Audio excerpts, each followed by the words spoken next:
O bakit naman gagawa ng usap ang asawa ko para lang makakuha sila ng ipupukol sa akin?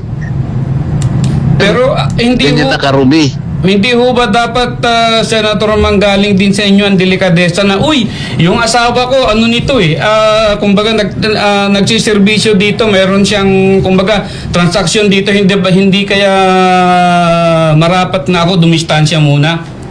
Sino? Sino di distansya?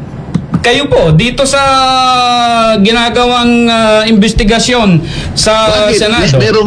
Meron ba akong kinalaman dun sa mga insurance companies? Delikadesa nga po, Senator, kasi misis nyo po yung doon. Siyempre may kukunik-kunik na ho yan.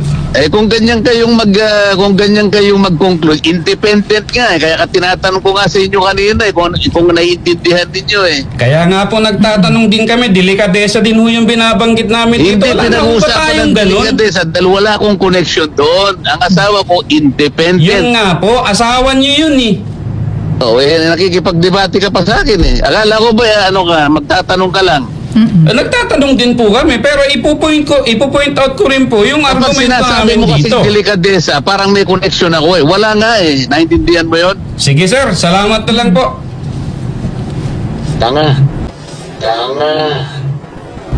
Oh, inabot ko pa yun, Sen.